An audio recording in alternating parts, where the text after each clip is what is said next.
Olá, paz do Senhor Jesus, meus irmãos e simpatizantes do nosso canal aqui, LS Podcast. Sou o pastor Lázaro Santos e é um grande prazer tê-lo aqui nesse nosso canal. Hoje vamos estar falando sobre Jonas, o profeta fujão, né? Jonas, que na verdade esse nome significa pomba, do hebraico, Ioná, ou seja, pomba.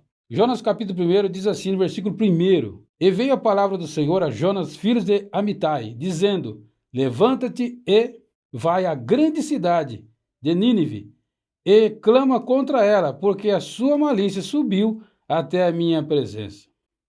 E a gente sabemos que Jonas, ele, ao ouvir a mensagem de Deus, ele temeu. Ele não quis ir para Nínive. E a gente entendemos que ele fugiu logo na sequência. Então podemos dividir a mensagem aqui, aliás, o livro inteiro de Jonas, em 4 fases. Primeira fase, Jonas, ele recebido por Deus como profeta, e Deus o dá uma mensagem para que ele, através daquela mensagem, vá e anuncie aos ninivitas, ao pessoal de Nínive, aquela nação, que Deus estava se aborrecendo deles e iria executar a sentença contra eles através da mensagem de Jonatas. Mas nós vamos ver o texto, logo na sequência, que Deus, em sua infinita misericórdia, não queria, na verdade, destruir os ninivitas, mas Deus queria salvá-los, todos eles, exatamente, salvá-los dos seus próprios pecados e erros. Então Deus, o que Deus agora propõe a Jonas? Você vai lá e leva essa mensagem para aquele povo que, segundo a Bíblia, não sabia discernir direita da esquerda, não sabia discernir entre o certo e o errado. É o texto que fala. E Deus, sendo bem claro, para que Jonas levasse a mensagem para eles. Mas o medo bateu e, segundo os historiadores, Jonas sabia que a cidade era uma cidade sanguinária, o povo, mas Jonas temeu e não foi. E agora nós vamos entrar na segunda fase agora do livro de Jonas. Dividimos em 4. Segunda fase. Primeira fase, ele recebe a mensagem e é enviado. Segunda fase, a fuga.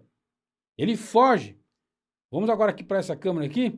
Jonas foge da presença de Deus e foge com a mensagem que era para ele entregar.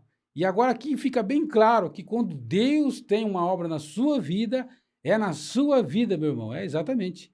Não é na minha, não é do outro, não é na sua. Quando Deus quer fazer algo na sua vida, não tem quem pode impedir, porque Ele é soberano. E Deus tinha o propósito com Jonas de levá-lo naquele lugar e ele falar, proclamar a mensagem de Deus de juízo para o arrependimento. Pois bem, e agora vamos para a terceira fase agora do livro de Jonas. Qual que é a terceira fase?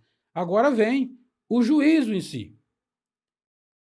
Ele anuncia agora a mensagem, porque agora ele é lançado do navio. Deus começa a pressionar o barco, pressionar aqui o pessoal através, usando os elementos, usando ali o vento, e o vento começou a soprar, começou a ficar ruim o mar, começou a coisa estreitar ali para o pessoal, e eles que eram adoradores de vários deuses, começaram a interpolar, a interrogar. Por que está acontecendo isso? Quem que fez algum problema, algum pecado no meio de nós? Quem é? Por causa está acontecendo tudo isso conosco? Por que está acontecendo tudo isso conosco? Então eles começaram a interpelar, e a Bíblia diz bem claro que, naquele momento, perceberam que algo de sobrenatural estava acontecendo.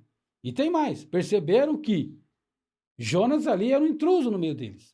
E começou a interrogar, um por um, qual Deus eles adoravam e serviam. Até que chegou em Jonas. E Jonas foi bem claro, olha, sirvo o Deus criador do céu e da terra, que tudo fez.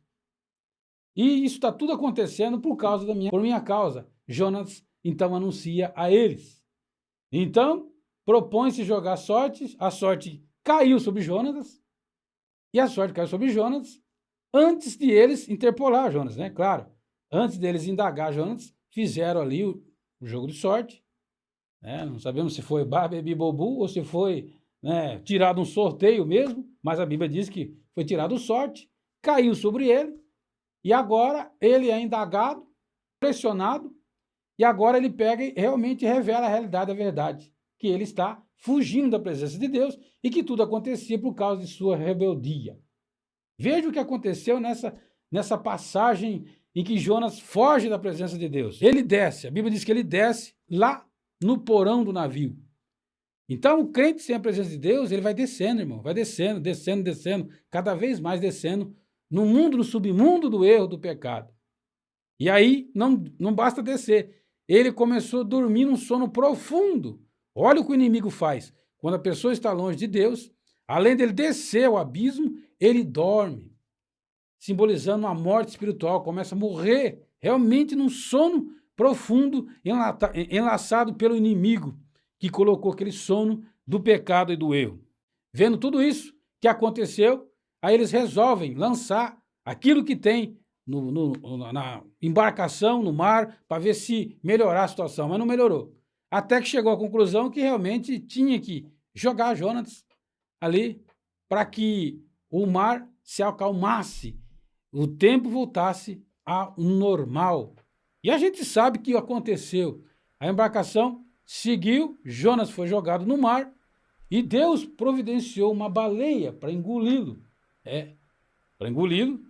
E aí Deus já enviou ali o primeiro submarino, né? Submarino animal, que foi lá e capturou Jonatas e levou ele até Nínive. E lá, devolveu ele lá, em terra seca, e ele anunciou a palavra de Deus. Na terceira fase, ele se revolta da seguinte forma, né? Não na quarta fase, na terceira fase, ele se revolta porque ele queria ver o resultado ali de Deus na vida daquele pessoal. Então, o profeta Jonas é daquele tipo de profeta que estava com o seu coração voltado para a sentença e não para a consequência, né? Mas entendendo ele que a palavra era de Deus. E mal sabia Jonas que tinha acontecido duas coisas lá em Nínive. Duas coisas aconteceram. Primeira, o rei se arrependeu. Aleluia. Maravilha. Segunda, o povo também se arrependeu dos seus erros. E não só isso, fizeram jejum, se humilharam na presença de Deus. E uma coisa eu falo, meu irmão, quando eu e você se humilha na presença de Deus, quando eu e você realmente se arrependemos dos nossos erros, do nosso pecado, meu irmão, a sentença de morte é revogada, aleluia. A sentença da destruição é revogada por causa do arrependimento, por causa que a pessoa voltou atrás, põe a mão na consciência e pediu clemência e misericórdia a Deus. Quando você pede, quando nós pedimos clemência, pedimos a misericórdia dele, do Todo-Poderoso, meu irmão, ele te ouve e te vê. Por isso, não adianta. Não adianta fugir. Você pode fugir da sua igreja, você pode fugir da cidade, você pode fugir do estado, você pode fugir do país, mas você não pode fugir da presença do Deus Todo-Poderoso. Meu irmão, você não pode fugir dele. E por isso, meu irmão, eu, antes de concluir, queria dizer para você, olha, permaneça fazendo o que Deus te mandou. Se mandou ir para um lado, para a direita, não vai para a esquerda. Se mandou ir para a esquerda, não vai para a direita. Vá para onde Deus te enviar, te mandar. É isso que Deus quer na sua vida. É isso que Deus quer na nossa vida. Que nós fazemos, executamos conforme Ele ordenou, Ele mandou.